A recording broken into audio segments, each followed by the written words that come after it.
All right, it is packing day, loading into the bus. Hopefully I'm not the last one, surely not the last one, but we are heading off to Mayan ruins and then Antigua this morning, and that will kind of wrap up the Thrivent Builds trip completely. I know there's a lot of women that want to shop more, so there's still plenty of money to be spent before the end of the day, and plenty of photos too, because I'm super stoked about these Mayan ruins. So stay tuned.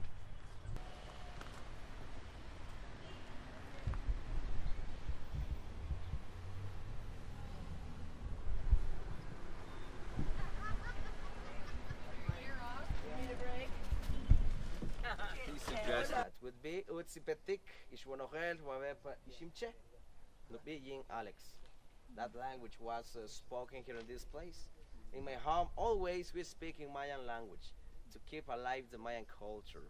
That's a way to protect the indigenous heritage of Guatemala.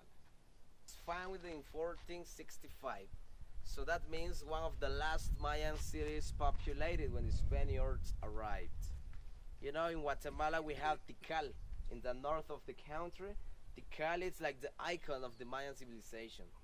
Tikal, of course, was much bigger and older than this place. Alright, so right now we are at Iximche, which is the Mayan ruins, and getting a great tour by a local Mayan. His name is Alex. Got lots of funny comments, but great information as to what we're actually seeing here. Hopefully be able to record some of that. It's going to be hard to explain, but I'll have to maybe do some more research on this and then be able to fill in the blanks of what I can't record. But it's a beautiful area.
Okay, so I think that's a wrap on Iximche and the Mayan ruins here.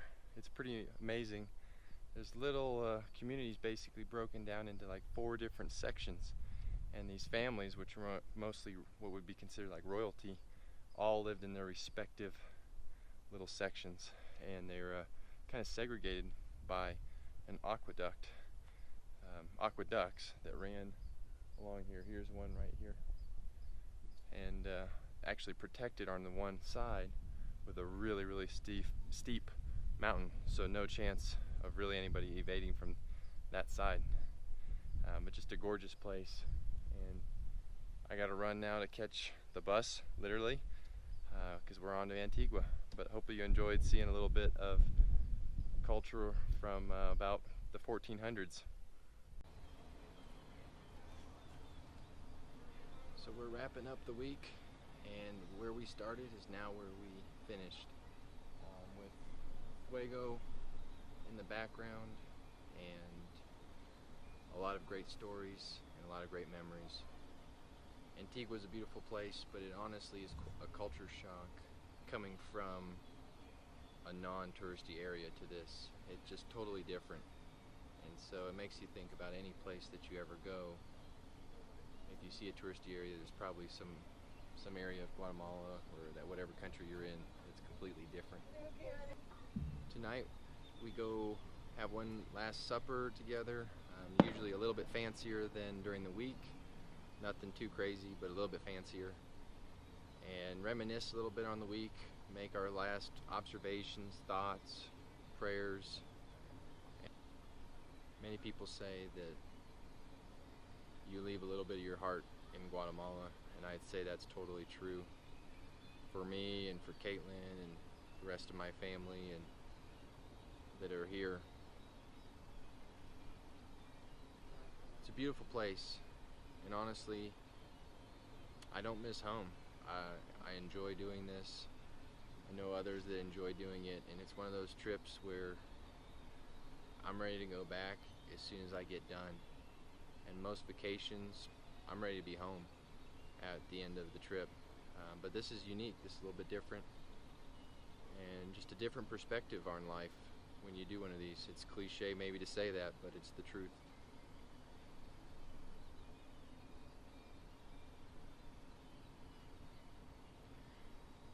I'm not quite sure how to end it, other than to say that if you're on the fence about doing a trip like this, I think there's two types of people. Those that either do it once and say, okay, that was good for me, and those that will do it each and every year that they possibly can. Obviously, I fall into that latter category. This is my 4th International Habitat for Humanity Thrivent Builds trip. 3rd time in a row to Guatemala, all the different areas, and there's no reason why I wouldn't come back again, even if it was to back to another or a similar spot or to the same spot. There's so much uniqueness in every trip. The people are always a little bit different. The families, always react a little bit different, little idiosyncrasies that you pick up on. And the more you do this, I think the more you notice those things. I don't think you get jaded to it. I think you notice more of the small things. In fact, I might need to get my camera right now and take a few last photos. I was about packed up for the week as far as photos, and I think that I might have to snag one more. Try this trip. It's amazing. It really can shape who you are and hopefully impact other people that you're around. There's a lot of trips that aren't international that can do the same. I have many friends that maybe choose not to go international but do it in the States. There's a lot of people in need, and there's a lot of fun to be had while you do this. So I'd encourage you to think about that and pray over it.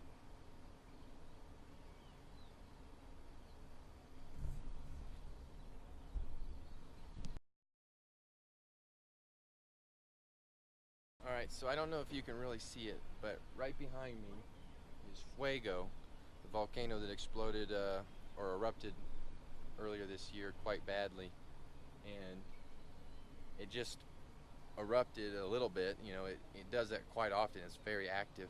And I got a photo that I think actually it's pretty cool. I've never gotten one with the actual flames coming out of the volcano.